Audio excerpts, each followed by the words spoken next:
Bonjour à toutes et à tous dans cette lecture de Nicolas Sarkozy partie 2. Aujourd'hui, pas de bonnet de Noël, mais le charme discret de la Révolution française. Je vais coller la petite tête de Sarkozy sur celui-là, la petite tête de Macron sur celui-là. J'ai d'autres trous dans les oreilles, on peut en rajouter. Elles sont pas magnifiques, elles viennent du musée Carnavalet. J'ai fait une pétition pour que ces boucles d'oreilles existent. C'est des répliques exactes de boucles d'oreilles vendues à la Révolution française. Et ils ont fait des copies le temps de quelques jours et elles ont été sold out très très rapidement. Et je me suis jetée dans le premier métro quand j'ai vu qu'ils les faisaient parce que tout le monde m'a averti sur les réseaux sociaux en disant ils ont fait tes boucles d'oreilles. Et je me suis jetée comme une perdue au musée Carnavalet que je remercie d'avoir fait ces boucles. On les veut en pas édition limitée, on en veut plein pour Noël. C'est mes boucles d'oreilles préférées. C'est vraiment, je veux être enterrée avec. Il y en a qui ont des perles, il y en a qui ont des diamants. Moi, j'ai mes boucles d'oreilles guillotine. Reprenons. C'est le dimanche à la prison de la Santé et pas à la Bastille. On espère que ça va finir pareil.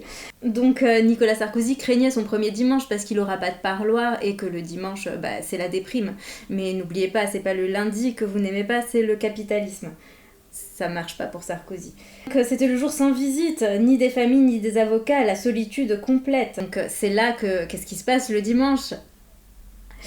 Non, c'est pas Michel Drucker qui vient le voir, c'est l'aumônier de la prison, parce que Nicolas Sarkozy maintenant est catho. C'est un peu le coming out, j'ai l'impression qu'il fait dans ce livre, parce que j'ai appris que il était allé, alors je sais pas si c'était dans le livre, mais après, non forcément pas. Après la sortie du livre, il est allé se baigner à Lourdes dans de l'eau bénite. La légende dit qu'elle s'est mise à bouillir. Non, mais il nous fait un revival façon un peu comme les Américains, sauf que lui il confesse pas ses péchés par contre. Juste lui c'est un martyr. Donc il était pas très motivé à l'idée de rencontrer l'aumônier, mais c'était mieux que rien. Il était curieux. Il rencontre ce serviteur de Dieu dans le parloir du quartier des détenus à l'isolement. Alors, l'aumônier, c'est un homme de moins de 50 ans qui a l'air jeune, qui a un jean, des mocassins et un haut de clergyman qui indiquait son appartenance à l'église. Sa barbe était soigneusement taillée, mais dites-moi, il y a beaucoup de compliments sur le physique de cet aumônier. On voit pas mes sourcils qui se... J'ai pas fait de botox, j'ai une frange. Il a un large sourire, une voix apaisée. Il est d'une grande douceur. Qu'est-ce que c'est que ce livre? J'ai trop regardé Fleabag, je crois. Alors ils ont parlé de la religion du pape, des églises dans la campagne. Il lui demande pourquoi il a décidé de faire aumônier en prison. Il va découvrir ce qu'est la charité chrétienne peut-être. Donc l'aumônier lui dit le mal existe et il est ici très présent, mais la bonté aussi, même dans les personnalités les plus noires. À chaque fois qu'il rencontre la bonté, il trouve le mystère de Dieu. Donc il est original, attachant et intéressant, cet aumônier, curé, je sais pas. Excusez-moi, je suis une mécréante. Donc l'aumônier vit dans un foyer pour personnes sans abri aux côtés de bénévoles de l'association. C'est gros sabot, hein. On sait où il va en venir. Vas-y, il fait nuit déjà. Il est 15h30, mais c'est... Excusez-moi pour mes plaintes intempestives. La prochaine fois, je lirai un livre qui sortira en été. Bonjour monsieur. Excusez-moi. J'ai un passager. Tu peux t'installer. La bonté irradie de chacune de ses phrases, à l'aumônier bien sûr. Il lui demande s'il célèbre la messe en prison. Il n'y a pas de chapelle à la santé, donc il fait la messe dans le gymnase. Faut que je monte bien mes boucles d'oreilles pour les gens qui arrivent au milieu. Faut pas qu'on les rate. Alors, l'aumônier lui dit que ceux qui viennent à la messe, parmi les cinquantaines de ses paroissiens, tous ne venaient pas pour des raisons parfaitement chrétiennes. Comme Sarkozy qui se fait chier le dimanche et qui l'appelle parce qu'il sait pas quoi faire. Hein, et qu'il n'y a pas de match de la Champions League. Il s'agissait pour certains d'une opportunité de sortie, de rencontre ou même parfois d'échange de cannabis, mais plus rarement de prier. Mais peu importe, parce que c'est une occasion de rencontrer Dieu. Dieu a créé... la marijuana. Donc il lui dit quand même que c'est pas une bonne idée que Sarkozy aille à la messe parce que ça créerait trop d'animation. Le curé, l'aumônier, je sais pas, je dis peut-être des trucs, je crois que les chrétiens qui regardent cette vidéo vont hurler. Donc si je dis le curé, c'est l'aumônier. Je sais pas si c'est très différent. Il lui propose de communier. Il lui propose pas de se confesser, on attend ça, mais les confessions, c'est un autre livre. C'est...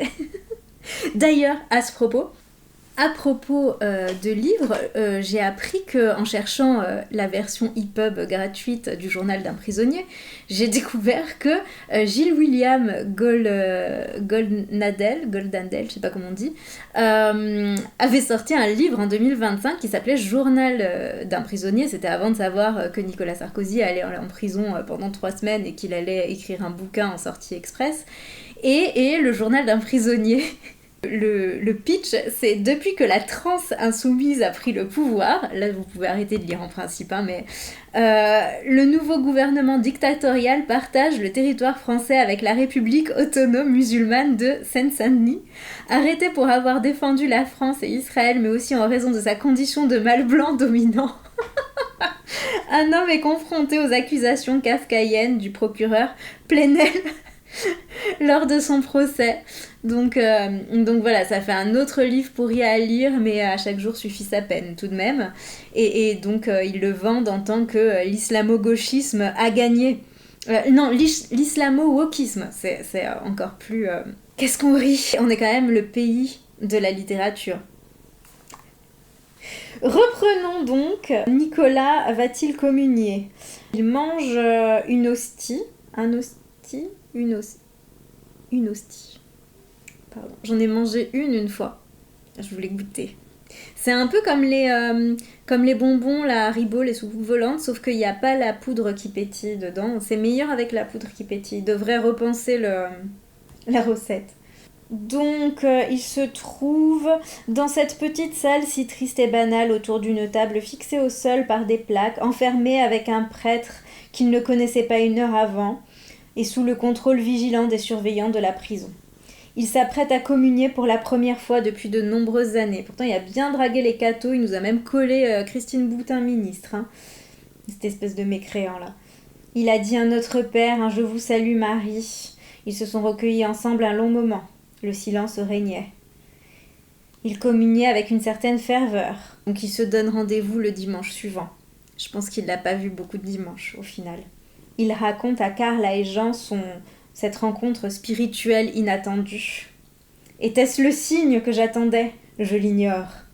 J'ignore de le savoir, mais ce que je n'ignore pas de le savoir, c'est que le bonheur est à 2 doigts de tes pieds. Donc il a passé son dimanche de solitude avec une grande tranquillité d'âme. Excusez-moi, on va mettre quelqu'un dans le champ quand même. J'ai besoin que tu embellisses le plan, parce que tu es très mignon. Certains pourront ironiser sur cette forme de conversion subite. Ironiser, oh, pourquoi? Ils l'interpréteront sans doute comme un signe de faiblesse, au mieux passagère. Non, de l'opportunisme. Il est engagé sur la vérité de ce récit. J'espère qu'il va expliquer pourquoi Brice Hortefeux et compagnie sont allés en Libye pour rencontrer Kadhafi et ses sbires. J'ajoute qu'avant de juger, chacun devrait prendre le temps de réfléchir à l'enfermement, au face-à-face avec soi-même qu'il impose. Il a beaucoup appris à la santé sur les autres comme sur lui-même. Je crois qu'il s'est pas remis en question une seule fois et on est à la page 60. Écoutez, si vous ne me voyez pas, c'est pas grave, Confetti est plus beau que moi. Alors ça y est, il a passé 1 semaine en prison. Et on est à la page 60. Ça va être long. Les heures s'écoulent lentement, les journées sont parfois interminables, mais la semaine a filé à vive allure. Dans son rapport au temps, la vie est la même en prison qu'à l'extérieur. Il y a une directrice adjointe qu'il n'avait jamais rencontrée auparavant, qui vient le voir pour le prévenir et pour lui dire qu'il ne faut pas qu'il sorte de sa cellule pour aller faire du sport comme prévu, parce qu'il y a 2 députés qui sont en train de visiter la prison. Si vous ne souhaitez pas les rencontrer, ne sortez pas. Il est interloqué. Qui étaient ces parlementaires ? Il prend son téléphone, celui qui est... il est obligé d'être debout pour téléphoner et de taper 10 chiffres. Alors j'ai vu tout le monde rigoler des 10 chiffres. Moi j'avais pas relevé le passage parce que pour moi il fallait qu'il rentre des codes pour accéder en gros pouvoir appeler le numéro en fait. Les 10 chiffres pour moi c'était pas les 10 chiffres du numéro. Peut-être que j'ai mal compris. En même temps, c'est pas très intéressant. Donc il appelle Christophe Ingrand depuis son téléphone, et c'était des parlementaires de la France Insoumise qui étaient à la santé avec un journaliste et un photographe. Leur dessin était clair, me voir, me photographier et surtout vérifier que je ne bénéficiais pas d'avantages indus. Lesquels? J'ai pas déjà lu ça? Je sais même plus ce que j'ai lu, j'ai l'impression qu'ils répètent la même chose depuis 60 pages. Donc il dit que sa cellule était celle des autres détenus, elle n'avait pas été construite pour lui. Bah oui. Mon quotidien était le même, si ce n'est que mon régime était plus sévère. What? Mais il se plaint en plus alors qu'il était hyper privilégié. Et j'ai discuté dans mon grand professionnalisme, j'ai posé la question à un ancien directeur de prison que j'embrasse, bisous Bernard. Et je lui ai demandé quel était son avis sur l'incarcération de Sarkozy. Il m'a dit, bon, évidemment, c'est pas le Club Med, contrairement à ce que disait Sarkozy autrefois, mais il disait qu'il avait bénéficié de super avantages de détention, avec une cellule propre, déjà rien que ça, dans laquelle il était seul, où il avait des parloirs tous les jours. Enfin, voilà, il a été privilégié dans son enfermement. J'espère que quand ils vont le refoutre en prison, ils vont lui dire tu vas être traité comme les autres. Tu as raison, Nicolas, tu as raison. C'était injuste. Ton régime était trop sévère, on va te mettre en cellule et vous allez être 4 dedans. Ça n'arrivera pas. J'avais plutôt moins de droits que les autres détenus, putain. C'est ouin-ouin, hein. Donc il attend dans sa cellule parce que les LFI se baladent dans la prison. Il y avait donc des gens qui mettaient le combat politique avant la dignité minimale qui aurait dû consister à respecter l'intimité d'un homme en prison. Genre lui respectait vachement les gens en prison. Et c'est un journaliste, le photographe c'est un journaliste du Monde, et Nicolas est indigné. Quelle indignité. David Pujadas.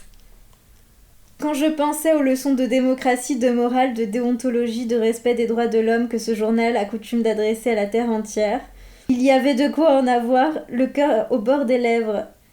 Ce comportement était au mieux digne de ces tabloïds qui vendaient leur âme pour le moindre écho à scandale. Le Monde est tombé bien bas depuis longtemps, le Monde, le journal, hein, pas le Monde dans sa globalité. Mais là, il était vraiment dans le caniveau, difficile de faire pire. Les révolutionnaires aux petits pieds se croyaient à la prison du temple pour harceler le roi et la reine déchus. Il y aurait eu une guillotine en place de Grève commune. Ils seraient venus se repaître du spectacle des têtes qui roulaient dans la boue au rythme des pulsions de folie meurtrière de Marat, de Danton et de Robespierre. Ai-je honte? Non. Donc il peut même pas leur reprocher d'avoir oublié que les révolutionnaires sont toujours dévorés par leur révolution. Peut-être n'auront-ils jamais su, va donner des leçons d'histoire maintenant. Rappelons-leur que Marat fut assassiné, Danton fut exécuté à la demande de Robespierre, ce dernier à la demande de tous les autres. Oh là là, il est indigné, il est pas content, il trépigne dans sa cellule là, sur son lit trop dur là, il saute dessus, genre il est pas content du tout. A l'inverse, j'étais reconnaissant à leur chef Jean-Luc Mélenchon de ne jamais avoir prononcé une parole contre moi tout au long de cette crise et de mon incarcération. Il a rien dit, Jean-Luc? Jean-Luc. Ah, mes voisins écoutent de la musique de merde. Désolée. J'ai eu des plaintes quant au son, qui est pas génial. J'ai un micro, mais j'ai oublié de le charger. Donc la prochaine fois, j'essaierai d'y penser. J'avais des voisins super silencieux avant, ils ont changé il y a quelques semaines, c'est mes voisins de cellule. J'aurais préféré le Roi Lion. L'administration pénitentiaire est à bout, elle est bien décidée à défendre Sarkozy. Il en est très reconnaissant. À 16h30, Karl et Jean devaient se rendre au parloir. Mais comme il y avait toujours les LFI qui se baladaient dans la prison, on lui a dit que sa visite serait retardée.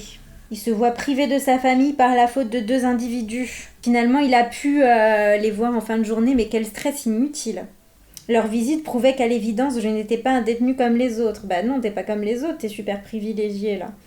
Les parlementaires de la France insoumise avaient réussi l'exploit de démontrer l'exact contraire de ce qu'ils avaient souhaité. Bah non, pas vraiment. Alors il dit que les gardiens lui ont dit que ces élus d'ultra-gauche, alors que c'est juste la gauche, ne les avait interrogés sur leurs conditions de travail et sur le choix qui était le leur d'avoir intégré la pénitentiaire. C'est pas bien, oh là là. Visiblement, la vie des travailleurs de la prison ne les intéressait en rien, parce que lui s'intéressait peut-être. Il n'avait pas gagné beaucoup de voix avec cette visite, ça me réjouissait beaucoup. Mais c'est tellement un gamin. Je connais quelqu'un qui a travaillé avec Sarkozy quand il était président. Et qui m'a dit que, pour vous dire la mentalité du gars quand même, il était président à l'époque, et quand il était dans sa voiture, qui se garait dans la cour de l'Élysée, son chauffeur il faisait le tour de la voiture pour lui ouvrir, et Sarkozy faisait exprès de se déplacer de l'autre côté de la banquette pour que le gars refasse le tour pour lui ouvrir la porte, juste pour le faire chier. Et tu te dis, qui a le temps de faire ça, quoi? Alors, la vie quotidienne continuait à son rythme monotone. On en est tous là, tu sais. La cérémonie de la douche après le sport était particulièrement cocasse. Là, vous imaginez Sarkozy dans la douche. Je vous ai mis cette image dans la tête. Vous me détestez. C'est normal. Il n'a jamais connu une installation plus incommode. C'est au-dessus de son matelas trop dur. Et de ses coussins trop mous, et de ses couvertures trop fines. Alors, il n'y a pas de pommeau, mais un filet d'eau qui coule presque le long du mur. Il peut pas se mettre dessous, il faut se placer à la bonne hauteur juste en face. Mais c'est pas la seule difficulté. Le pire, c'est que ce mince filet d'eau s'interrompait très vite, comme une minuterie. Il fallait sans cesse retrouver le bouton et le presser pour que l'écoulement de l'eau reprenne. Oui, comme à la piscine, en fait, municipale. Ainsi organisée, la douche prenait le triple de temps nécessaire en situation normale. Elle ne produisait en revanche aucun des plaisirs habituels à ce moment salvateur après un exercice physique intense. Cela n'avait rien d'un drame, non pas vraiment, franchement il y a pire dans la vie quoi. Mais participait à l'inconfort général. Son téléphone il est trop haut, son matelas il est trop dur et la pression de l'eau est pas assez forte dans sa douche. Il y a un autre élément qui rend la situation étrange. On m'avait affecté une cellule qui pouvait, si nécessaire, recevoir des détenus à mobilité réduite. Par exemple, des personnes en fauteuil roulant, ce qui expliquait que le seul miroir de la cellule était solidement fixé au mur à une hauteur qui me permettait de bien voir tous les détails de la ceinture de mon pantalon. En revanche, je devais me plier en deux pour me coiffer ou pour me tailler la barbe. Son miroir est trop bas. Le matelas est trop dur, il n'y a pas de pression dans la douche et le miroir est trop bas. Il a une vie compliquée quand même. Ses exercices quotidiens devenaient acrobatiques. Il a vraiment rien à raconter, c'est terrible. Il est soulagé que personne ne puisse le voir se contorsionner pour se regarder dans le miroir. Bien sûr, ce ne sont que des anecdotes qui paraîtront dérisoires. Penses-tu ? Mais en détention, les choses les plus simples et les plus naturelles prennent une toute autre dimension. Ils auraient pu mettre le miroir à hauteur d'homme, et il aurait dû sauter pour se voir dedans, et ça aurait été encore pire. Il essaye de s'adapter, mais il y a un truc qui l'énerve, c'est que l'administration éclaire la cellule pendant la nuit. Il est dans le noir et des fois ça s'allume. Sans doute était-ce dû à l'incertitude quant à l'intégrité physique des détenus en général et à la mienne en particulier. Bah oui, il y a des gens qui meurent en prison, Nicolas. Ces questions matérielles n'étaient que des détails, écrit-il après avoir pondu 1000 pages dessus. Alors, il reparle de ses avocats, il est très reconnaissant pour la qualité de leur travail. Alors, il dit que c'est sa force et sa faiblesse. Sa force parce que les liens avec son équipe sont indestructibles. Sa faiblesse parce que son amitié peut le conduire à être faible, à ne pas se séparer à tant de personnes en bout de course ou à trouver des excuses à certaines insuffisances. Quelqu'un va s'en prendre plein la gueule. Qui ? Brice Hortefeux.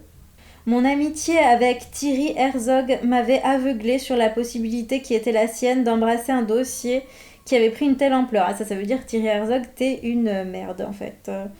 J'avais sous-estimé le travail de recherche et de déconstruction du dossier à charge bâti par les juges d'instruction et le parquet national financier. C'est gaucho là.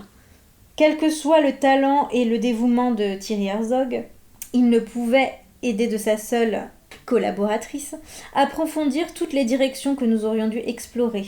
Alors il dit Christophe Ingrain, il avait une autre puissance de feu. C'est sympa pour Thierry Herzog quand même. Donc il dit que son amitié lui a porté préjudice, c'est une leçon qu'il n'oubliera pas. Ça fait un peu menace voilée.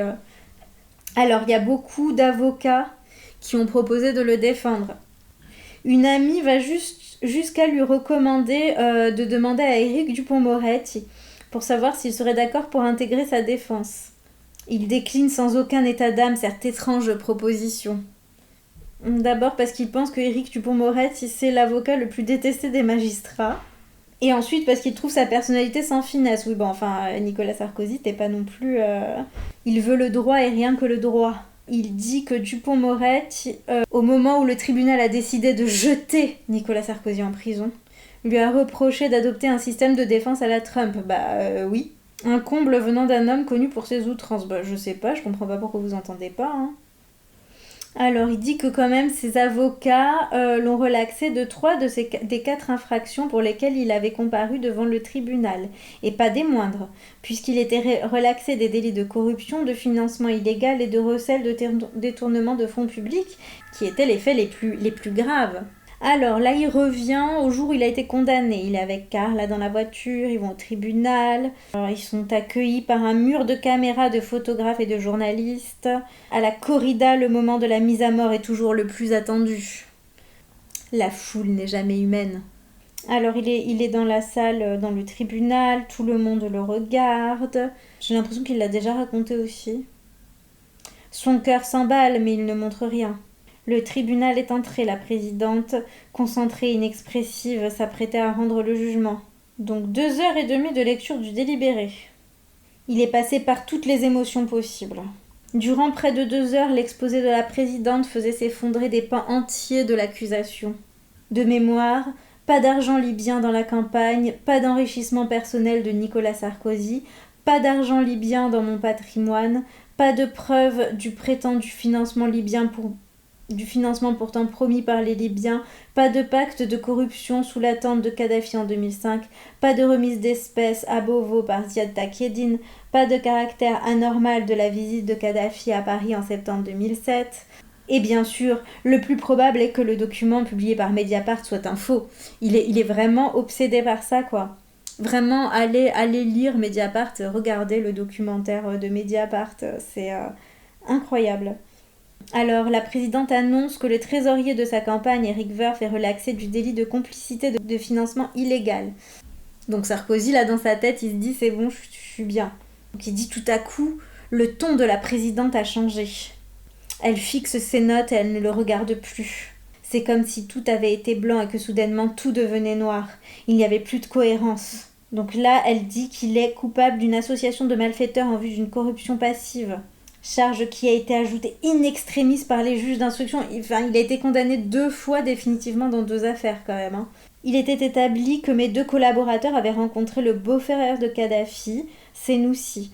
Parce que c'est pour ça qu'il faut que vous voyiez le documentaire de Mediapart. Je vous jure, c'est les 3 € que vous investirez le mieux dans votre vie. C'est le prix d'un café. Hein.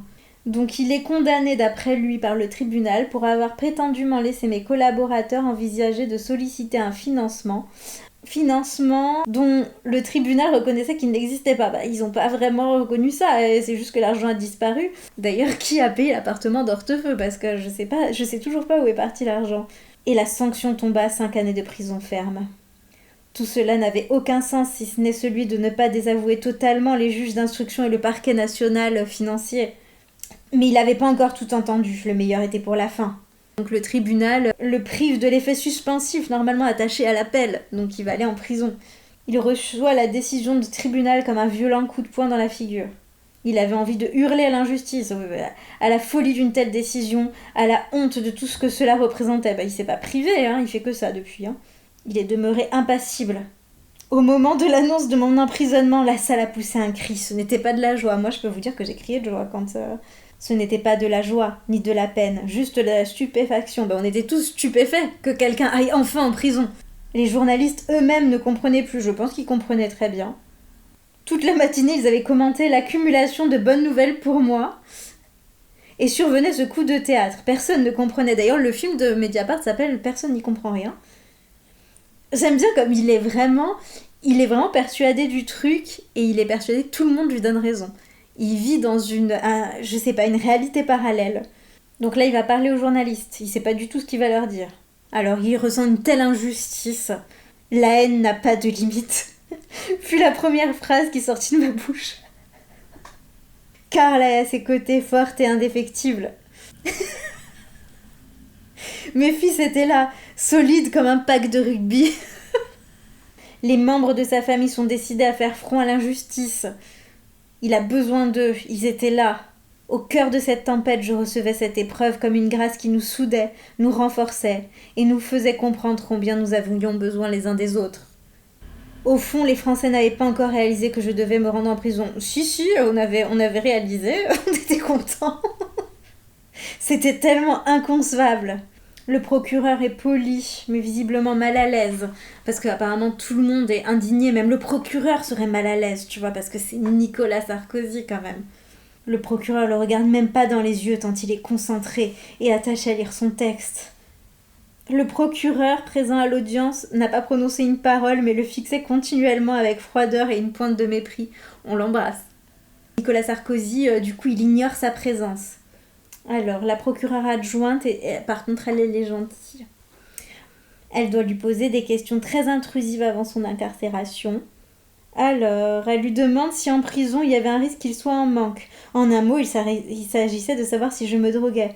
J'ai souri. Madame, vous devez savoir que je n'ai jamais fumé une cigarette, jamais bu une goutte d'alcool, ingéré une quelconque substance toxique, ni même pris un demi-comprimé de somnifère, y compris pour dormir en avion. Quel homme. Elle l'interroge sur des tendances suicidaires. Elle faisait son travail comme elle le pouvait, suivant sans doute le protocole habituel en la matière. Bah oui, en fait, je crois que il a vraiment un syndrome du personnage principal. Hein. Il essaye de l'aider. Quelle gentillesse. Il dit qu'elle lui demande quel est son état de santé. Il lui dit qu'il est en pleine forme et qu'il n'a pas l'intention d'utiliser son âge ou son état physique pour tenter d'échapper à la prison. Alors que il a quand même, comme il avait plus de 70 ans, il s'est fait sauter le bracelet électronique à cause de ça. Hein. Et son bracelet électronique, il l'avait genre de 22h à 8h du matin. Donc juste pour dormir chez lui, toute la journée, il pouvait vaquer à ses petites occupations. Il perçoit que le procureur de la République financière est gêné. Il réalise sans doute ce qu'il est en train de faire. Oh. Et donc là, il dit à Jean-François Bonner, qui doit être le procureur, je sais pas, excusez-moi, ils s'appellent tous Jean-François, Jean-Claude, Henri, j'ai du mal à suivre. Il décide de lui parler à la fin de cette audience-là. Je suis désolée pour les juristes qui me regardent, c'est un peu comme les chrétiens, j'ai pas le vocabulaire adéquat. Je vous regarde, c'est Sarkozy qui parle, je vous regarde bien droit dans les yeux. À 2 reprises, vous m'avez personnellement mise en cause dans les médias. C'est sans précédent. Ce que vous avez fait était choquant et mensonger. Maintenant que je suis devant vous, je veux que vous sachiez que vous m'avez blessé. Un jour, la vérité finira par triompher. L'histoire retiendra nos noms, à vous comme à moi. Vous serez le premier responsable d'un scandale judiciaire sans précédent, et moi j'en serai la victime. À tout prendre, je préfère être de mon côté que du vôtre. Il ne répondit rien. Que pouvait-il dire ? Qu'est-ce que je veux qu'on te réponde ? T'es coupable, t'es condamné, il dit, tu dis que t'es innocent, que t'es persécuté, il doit avoir l'habitude à mon avis. Hein. Ah, c'était tellement plus facile de m'attaquer par médias interposés que de le faire alors que j'étais de l'autre côté de la table. Tu crois quoi, qu'il va te proposer un octogone ? Oh là là, il était devenu moins prolixe et peut-être aussi moins vaillant puisqu'il ne répondit rien. Mais tu vas lui faire quoi en même temps ? Moi j'aurais été gênée aussi pour toi Nicolas en fait. Hein, Donc là il continue à dire que le parquet n'était pas non plus satisfait du jugement. Mais en fait le mec en gros il est pas condamné. C'est la vérité alternative. Donc dans 10 jours il doit aller à la prison. En attendant son emprisonnement, il doit mener la vie la plus normale possible. Donc il doit aller au bureau, parce qu'il a un bureau payé par nos impôts, où il fait je sais pas quoi, il prépare sa défense en appel à nos frais. On est tous ravis de l'apprendre. Alors, 2 jours seulement après sa condamnation à 5 années de prison, il se rend au Parc des Princes. Il avait promis 6 mois auparavant à un jeune garçon de 15 ans qu'il avait rencontré au service pédiatrique de l'Institut Gustave Roussy, où il soignait un cancer particulièrement agressif. Alors là, c'est le moment où il sort un petit cancéreux. Que je l'emmènerai avec moi au Parc des Princes pour voir un match du PSG, dès qu'il aurait la force de s'y rendre. Il avait donné sa parole. Et c'est un homme de parole. Et il l'emmène 2 jours après sa condamnation, parce que il tient parole. Alors, dans ce genre de situation, la réaction naturelle est plutôt celle de se faire discret, voire de disparaître, au moins pour un temps, oui, mais pas pour Nicolas. Mais il s'était engagé à emmener ce petit garçon malade au Parc des Princes. Et Nicolas n'a pas envie de le décevoir, donc il va l'emmener quand même. Mais quel homme! Mais c'est Mère Teresa, c'est Nelson Mandela, c'est Jésus-Christ, c'est... Il se demande avec inquiétude comment les supporters du stade allaient l'accueillir. Il arrive sur la pointe des pieds, littéralement. Et donc il dit, à peine il entre dans l'enceinte du stade et que tout le monde s'est levé et l'a applaudi. « Tiens bon, Sarko, on est avec toi, bats-toi. Je n'en croyais ni mes yeux ni mes oreilles. Pas un seul sifflet, pas une seule insulte. J'y étais pas, mais je suis pas sûre. Juste de la sympathie, du soutien et de l'amitié, parfois même de l'amour. » Qui va applaudir un mec qui a... Enfin, c'est... Je sais pas, les gens, je comprends pas. Le lendemain, il part tôt pour pratiquer son footing quotidien. Là encore, la surprise fut au rendez-vous. 1 heure durant, ce ne fut qu'un long chemin d'applaudissements et d'interpellations amicales. Plusieurs conducteurs arrêtaient leur voiture, baissaient leurs vitres pour exprimer leur indignation face à mon incarcération prochaine. Je n'avais jamais connu un tel mouvement tout au long de ma longue carrière politique. C'était impressionnant et pour tout vous dire, assez bouleversant. Il se sent au cœur de l'actualité, entouré d'amour et d'amitié. Le lendemain soir, avec Carla, ils avaient décidé de profiter d'une de leurs dernières soirées de liberté ensemble pour aller dans une brasserie à proximité de notre domicile. Il risquait d'être privé de restaurant, autant en profiter. C'était un samedi en soirée. Donc quand ils ont fini de manger, ils traversent l'une des terrasses. Il y avait plusieurs dizaines de clients. Alors que nous marchions vers la sortie, la totalité des personnes présentes se levèrent spontanément et nous applaudirent à tout rompre. J'ai envie de mettre de la musique avec des violons et des envolées lyriques. Le personnel du restaurant s'associait à ce mouvement. J'étais en train de gagner en popularité grâce à ma prochaine entrée en prison. Putain, il va faire son comeback en 2027, vous allez rien comprendre. Il me faudrait prendre le temps de la réflexion dans l'avenir pour analyser ce phénomène qui se traduisait de surcroît par un afflux de courriers de soutien qui se comptaient par plusieurs centaines chaque jour. Il recevait même pas autant de lettres quand il était président de la République. Le phénomène était en train de tous nous dépasser. Alors, avant son incarcération, il a vécu 2 autres moments particulièrement émouvants. Alors, ça va être quoi? Donc, le premier moment a été organisé par Véronique Vacher et un de ses plus chers amis, Laurent de Gourcuff. Ce dernier, jeune et brillant entrepreneur, est connu pour avoir créé de toutes pièces le groupe Paris Society et possède certains des plus beaux établissements de restauration de la capitale. Véronique avait eu la très bonne idée d'inviter tous mes anciens collaborateurs. C'est vraiment la mafia. Ceux qui m'avaient accompagné à l'Élysée, à Beauvau, à Bercy, à la mairie de Neuilly ou au département des Hauts-de-Seine, ainsi que mes avocats, pour qu'ils se retrouvent dans une dernière soirée chaleureuse et amicale avant la prison. J'eus la surprise de retrouver des amis que je n'avais pas vus depuis longtemps, mais qui avaient tenu à être là pour nous entourer et nous donner de la force. Des secrétaires, des collaborateurs de haut niveau, des membres de sa sécurité, tous étaient là, unis par l'amitié. Leur patron allait bientôt résider à la prison de la Santé et pour autant ils étaient fiers de faire partie de mes amis et de tout ce que nous avions fait ensemble. C'est Al Capone le mec, hein, il prononce quelques mots pour expliquer son état d'esprit. Ils applaudissent à tout rompre. Il est complètement délulu. Hein. Carla et lui ont les larmes aux yeux. Ça fait tellement de bien de se sentir aimé à ce point. Alors, le second événement fut consacré à l'Institut Gustave Roussy. Ah, il sort les cancéreux. Il y en a plusieurs apparemment. C'est 1 semaine avant son incarcération. Chaque année depuis 2018, il passe un après-midi dans le service qui traite les enfants qui ont un cancer à combattre. Les petits cancéreux, ça fait encore plus pleurer. Ils sont 700 nouveaux malades tous les ans. Sur la même période, 250 en meurent. C'est dire si la visite est toujours un moment d'émotion intense. Pour rien au monde, il n'aurait annulé sa venue. Brigitte Macron, avec qui il effectue chaque année cette visite, Brigitte m'avait demandé si je maintiendrais ma participation. J'avais répondu positivement. Les autres fois, il s'était rendu à Gustave Roussy pour les malades. Cette fois-ci, il doit bien reconnaître qu'il l'a fait aussi pour lui. Parce que voir tant de souffrance et une telle dignité lui faisait relativiser ce qui allait lui arriver. Ils l'ont inspiré, ils l'ont obligé à être à leur hauteur. Fais pas de blagues sur la hauteur, arrêtez. Si jeune et si malade, c'est de la définition même de l'injustice. Ça, pour le coup, c'est une injustice, oui. Elle était bien pire que celle que je vivais, en effet. En sortant, toutes les familles se trouvent à l'entrée et c'était beaucoup plus chaleureux que les autres années. Brigitte Macron est gentille. Donc on retourne à la santé, les députés insoumis sont partis. Il reçoit une visite plus prestigieuse et plus agréable que celle des parlementaires de la France insoumise. Il aime vraiment pas la France insoumise. Hein. C'était surtout une visite plus attendue par moi. Le garde des Sceaux, Gérald Darmanin,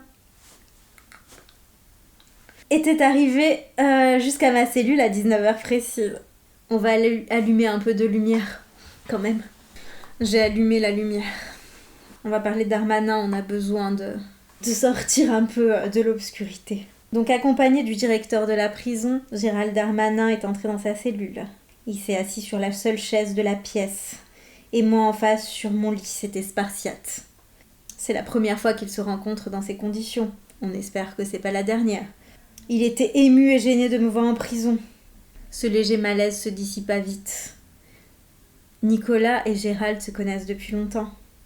Il avait été son porte-parole et son directeur de campagne au moment de la primaire de 2016. Je lui ai toujours porté une sincère amitié. Je lui reconnais plus de talent que beaucoup dans sa génération. Donc là, il dit plein de bien de Darmanin. Écoutez, j'ai pas les moyens de payer un avocat si je suis attaquée en justice. Donc je vais juste remontrer mes boucles d'oreilles. Oh, la petite tête qui pendouille. Rencontrer Darmanin représente une éclaircie en ce début de soirée de cette fin octobre sinistre à la santé. Il prit de mes nouvelles et s'enquit de mes conditions d'incarcération. Il n'était pas obligé de le faire, en effet. Alors, il parle de la situation politique du gouvernement. Darmanin est accablé par le contexte politique et inquiet de l'instabilité présidentielle. Il venait d'avoir un entretien avec le président Macron. J'ai compris que son objectif était clairement fixé sur l'horizon 2027. Après tout, pourquoi pas ? J'ai déménagé. Faut que je me casse. Il a l'air de bien voir Gérald Darmanin pour 2027. Un deuxième tour, Darmanin-Bardella. Si quelqu'un a une nationalité étrangère, c'est le moment de vous manifester pour faire un mariage blanc pour les papiers. Les surveillants attendaient devant la porte de la cellule de Nicolas Sarkozy. Ils lui confièrent par la suite. « C'était sympa de voir notre ministre. Vous allez nous manquer quand vous partirez. » J'ai vraiment une mauvaise caméra quand même. Hein. Écoutez, c'est pas grave, vous êtes bercé par le son de ma voix. Apparemment, le son est pourri aussi. Bon, c'est un désastre. Écoutez, je suis pauvre. J'ai pas les moyens d'investir dans du bon matériel. Il a un pincement au cœur quand Darmanin s'en va. Il s'est toujours pas habitué à voir tout le monde sortir. Sauf lui. C'était tellement invraisemblable et si injuste. Je crois que pour la prochaine, il faut que je me fasse un chapeau de Calimero. Je sais pas trop comment je vais faire ça. Je suis sûre que ça m'ira très bien.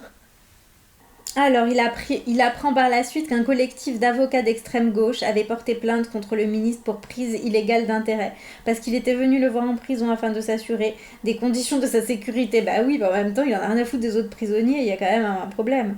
Et pour Nicolas Sarkozy, c'est de la bêtise, de la méchanceté et du sectarisme. Il trouve que ces avocats se conduisent comme des procureurs assoiffés de vengeance, parce qu'ils sont méchants avec lui. J'ai vite tourné la page afin de ne pas donner trop d'importance à ceux qui ne le méritaient pas. Comme souvent, le souverain mépris est la bonne réponse. Mais tu le mets dans ton livre, donc ça marche plus. Alors, c'est sur ces entrefaits qu'il a appris la nouvelle de la libération d'un des coprévenus de l'affaire libyenne, Wahib Nasser. Il ne le connaissait pas, parce qu'il ne connaît pas la Libye, il ne connaît personne. Il est au courant de rien. Donc il l'avait jamais rencontré avant le procès. Il s'était retrouvé condamné dans la même affaire. Alors, le pauvre homme ne supportait pas l'enfermement, je sais pas pourquoi il nous parle de lui. Il passait son temps à la santé allongé sur le lit de sa cellule, il pleurait fréquemment. Il est ému de sa situation. Je ne jugeais pas son comportement. La prison est si difficile que personne ne pouvait se permettre de lui donner la moindre leçon. La souffrance d'un être humain doit toujours susciter la compassion. Donc il dit que la prison c'est quand même terrible, et qu'il n'est pas certain qu'il aurait pensé ainsi avant d'avoir vécu cette expérience de la prison lui-même. Le proverbe populaire dit vrai, à toute chose malheur est bon. C'était le dicton du jour. Merci Nicolas. Enfin, ce que ça nous apprend quand même, c'est qu'il faut mettre les politiciens dans les conditions de vie réelles et qu'ils se rendent compte de trucs. Donc il faut les faire bosser à l'usine. Valérie Pécresse, il faut la mettre dans les bus à Paris, de la RATP. Je vous jure, vous la mettez dans les bus, 2 semaines de bus à Paris. Valérie Pécresse, elle révolutionne le transport en commun. Elle va péter un câble. Elle va dire c'est horrible. On les fait bosser 1 semaine pour le SMIC, on les fait vivre dans mon studio, hein, parce que là vous voyez tout, il y a voilà, le canapé qui fait lit, voilà, il n'y a que ça, il y a la cuisine là-bas, hein, je vous fais une visite de ma cellule, la cuisine, voilà, et là, il y a l'entrée qui fait 50 cm² et la salle de bain qui fait littéralement... même pas 1 m², c'est 1 cube. Il y a une baignoire, des WC, un lavabo. Et ben on les fait tous vivre là-dedans, avec un SMIC, et on leur fait payer le loyer qui est 3/4 d'un SMIC. Je pense que au bout de 1 mois, le pays est de gauche. Tous les politiciens de droite sont de gauche. Les loyers sont divisés par 2, les salaires sont multipliés par 2. Ils vont être horrifiés par les conditions dans lesquelles on vit. Ils vont avoir beaucoup plus de compassion pour nous. Alors, parmi les surprises que lui réservait la prison, il a reçu beaucoup de courriers. Il ouvre pas les lettres. Son secrétariat, Véronique Vacher, faisait le tri. Ah, c'est pour ça. Parce que j'avais lu qu'il recevait que des lettres de soutien et d'amour et de trucs. Et je me disais, c'est pas possible. Il y a forcément quelqu'un qui l'a insulté, quoi. Et donc, il y avait un tri avant, c'est pour ça. C'est pour ça qu'il est des Lulu. Elles attirent donc sa secrétaire et Véronique Vacher, lui attire son attention sur un courrier vraiment singulier provenant d'un certain Patrick Gâteau. Alors, 2005, alors c'est un assassin. Nelly Kremel était une jeune femme de 42 ans partie faire son jogging ce jour-là. Elle était la mère d'une jeune fille d'une dizaine d'années. Elle fut tuée par ce Patrick Gâteau et son complice.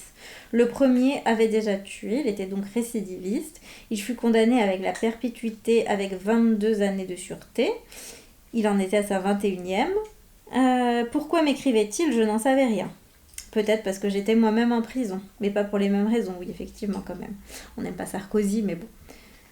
Alors, il dit que Patrick Gâteau, le serial killer, là, lui explique dans sa lettre qu'il a beaucoup étudié, lu des centaines et des centaines de livres, que la détention l'avait modifié, qu'il était loin d'être celui qu'il avait été. Il lui dit qu'il a été un bon président et qu'il lui souhaite bon courage. Mais il est très gentil, cet assassin. Je ne savais pas trop quoi penser, bah oui.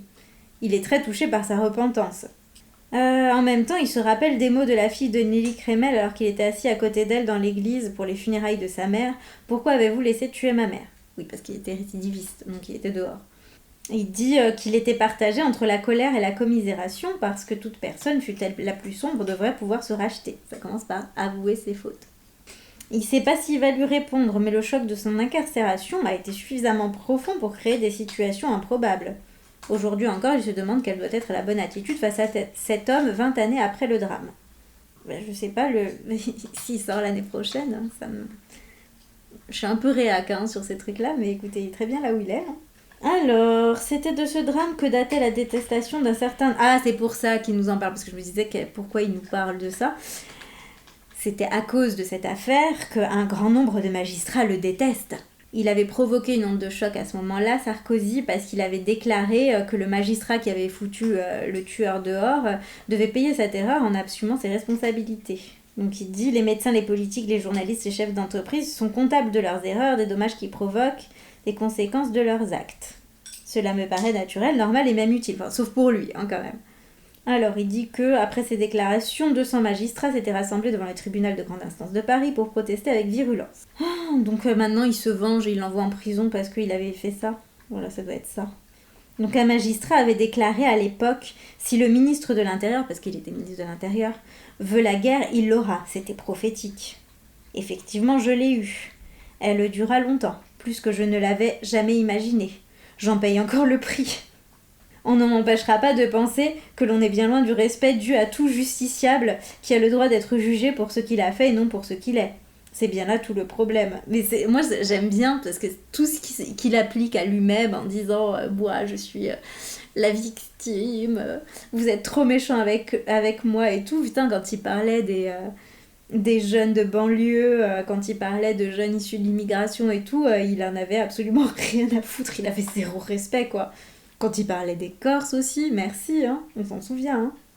Que sont devenus les grands principes fondateurs de notre droit et de notre démocratie? La présomption d'innocence. La présomption d'innocence. Vous vous en souvenez de quand ils ont arrêté Yvan Colonne et que Yvan Colonne disait qu'il était innocent, il n'était pas condamné et que Sarkozy a dit nous avons arrêté l'assassin du préfet Erignac. La présomption d'innocence, à ce moment-là, il en avait rien à foutre. Mais Yvan Colonne, c'était un berger, donc c'était pas un ancien président, donc on s'en fout. Alors il dit que toutes les règles du régime républicain n'ont cessé d'être bafouées tout au long de ces interminables 12 dernières années. Une épreuve pour sa famille comme pour lui. Ils en ont souffert à chaque seconde, à chaque minute, à chaque moment. J'en peux plus. Donc lui, il a toujours affirmé son innocence totale et complète. Il voulait vivre simplement sa nouvelle vie loin des affres de l'affrontement politique. Il n'avait pas du tout envie de ces nouveaux combats. Mais il ne veut pas se résoudre à confesser des délits qu'il n'a pas commis. Durant toutes ces années, il a pris des nouveaux métiers en plus de celui d'avocat. Il est devenu entrepreneur, investisseur, conférencier. Bullshit, bullshit, bullshit. Il a pris des initiatives, il a créé des activités. J'ai investi, j'ai voyagé. Et pour cela, j'ai fait l'effort d'apprendre à parler anglais. Oui, parce qu'il a été élu président, il a été ministre sans savoir parler anglais. C'est magnifique d'incompétence quand même. Je sais pas si vous avez entendu Séjourner parler anglais. Le gars, il était quand même ministre des Affaires étrangères. Et il sait pas parler anglais. Il a voulu démontrer qu'on pouvait avoir été un homme politique au plus haut niveau à 57 ans, devenir un homme actif dans le privé. C'est l'âge qu'il avait quand il a quitté l'Élysée. Il pouvait pas se concevoir à la retraite sans activité. Quitte à exaspérer davantage ses censeurs. Je revendique même d'avoir été heureux et actif malgré ce calvaire judiciaire. Heureux parce que actif. Mais ils peuvent pas se reposer les gens. Mais il n'y a rien de plus agréable que de rien faire. Franchement. À 70 ans passés, je n'aspire pas à l'inactivité. Je continue à vivre avec ma famille, ma femme et mes enfants. Tu peux vivre avec ta famille, ta femme et tes enfants sans faire des conférences, payer 100 000 euros. Je sais pas combien il paye la conférence, mais... Il n'a jamais eu aucun ressentiment à l'endroit de quiconque, et surtout pas de la politique qu'il a aimé par-dessus tout. La politique lui a tout donné. Il est toujours heureux de donner son avis. On a remarqué. L'amertume n'a jamais été une marque de son caractère. Est-ce qu'il a un défaut ? Il est trop perfectionniste, je pense. Il en veut pas à la France.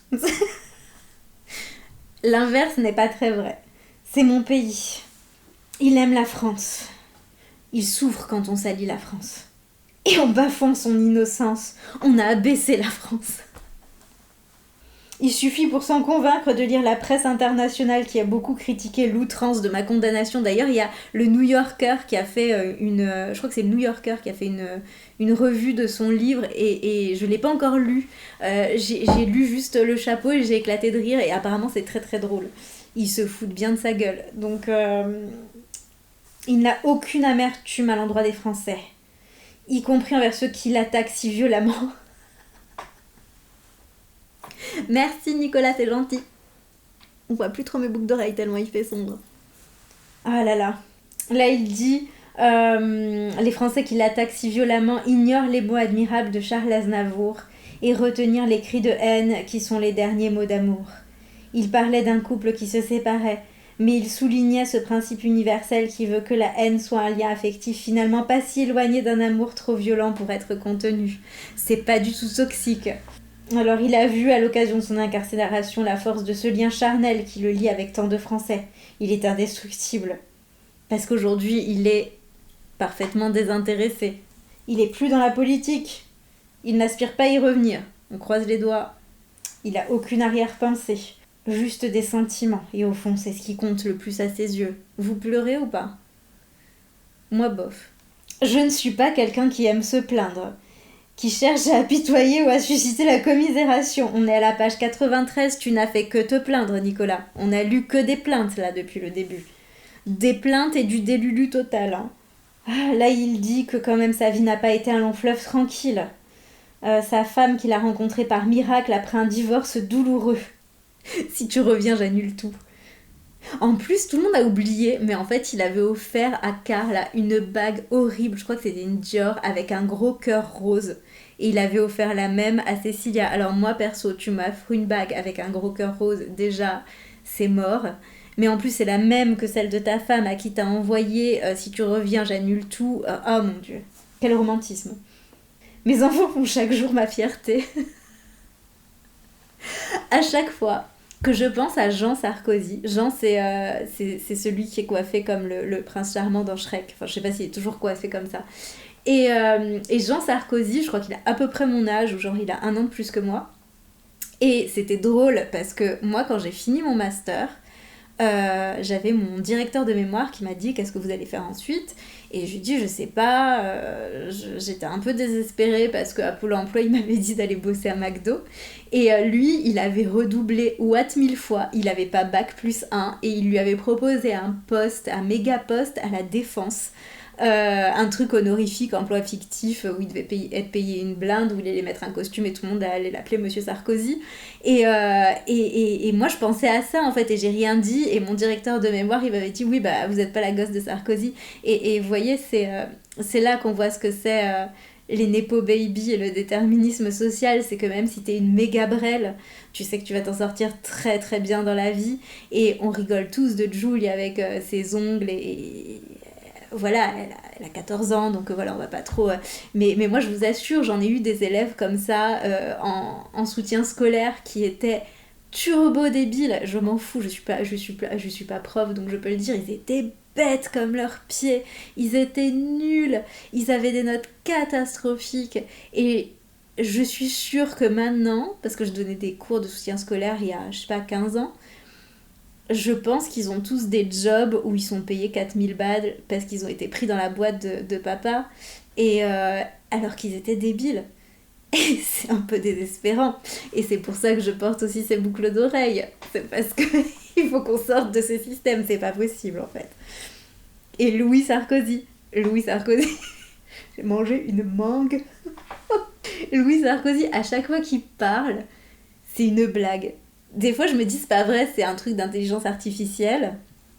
Et non, c'est bien lui, c'est pas une parodie. C'est bien lui qui s'exprime.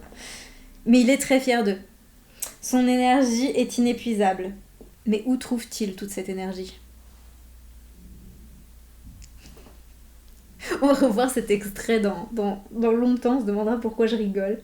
Alors, et sans doute, je ne resterai pas 14 années au cachot comme le héros de Dumas, Edmond Dantès. Le retour d'Edmond Dantès. Je n'ai même pas le besoin d'écrire sur les murs de ma cellule comme il était écrit dans la sienne.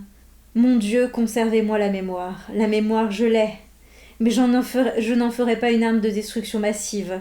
Si j'avais une supplique à présenter, ce serait plutôt « Mon Dieu, conservez-moi la force de résister, qu'il lui faudra encore trouver au plus profond de lui. » J'ai conscience qu'elle peut parfois sembler inhumaine. Mais putain, mais va bosser à l'usine, tu vas voir, il va te la falloir à la force. Hein. Il comprend en prison que cette force est aussi une grâce. Une grâce qui n'est pas donnée une fois pour toutes. Elle est précaire et peut s'évaporer à tout instant. Avec elle, j'ai appris à être modeste. Et bah, il dit que sa force ne lui a jamais fait défaut. Puisse-t-elle ne jamais lui manquer à l'avenir. Donc écoutez, bon là j'en ai ras-le-bol parce que vraiment c'est... Les complaintes de Nicolas, je n'en peux plus. On est à la page 95 sur 158. Je pense que ce serait pas mal que je fasse 3 parties parce que je découvre en même temps que vous le texte, hein, en fait. Hein, j'ai pas préparé mes lectures. Donc il termine sa 2e semaine en prison. Donc je trouve que ça fait une bonne conclusion. Ça fait 2 semaines qu'il est en prison. J'ai l'impression que ça fait 2 semaines que je lis ce livre sans interruption. Et la 3e partie, ce sera la 3e semaine. Mais comme il reste un peu plus, je me demande ce qu'il y a à la fin. Ce sera la surprise. Bon bah écoutez, on se revoit pour la 3e partie. En plus il faut que je monte tout ça, ça va me prendre une plombe. Et c'est bientôt Noël, j'espère que vous avez bien... Préparez vos cadeaux. Ces boucles d'oreilles ne sont malheureusement pas disponibles, mais vous avez des trucs qui ressemblent un peu sur Etsy, si vous cherchez. Vous êtes encore à temps, on est le 16 décembre. Le temps que je monte, c'est là que je vais avoir la honte. Maintenant j'ai la pression, j'ai dit que c'était le 16 décembre, je vais être obligée de faire ça rapidement. J'ai déjà des plaintes qu'il y a trop de délai entre les deux. Je lui dis j'ai déjà des plaintes, c'est pas comme Nicolas Sarkozy, hein, je reçois pas des centaines de demandes, j'ai dû en recevoir 5. Mais je me souviendrai de vous quand je recevrai un Grammy pour mes lectures. Je vous remercierai nommément. Et bah écoutez, à la prochaine. Qu'est-ce qu'on rigole. Ah là là.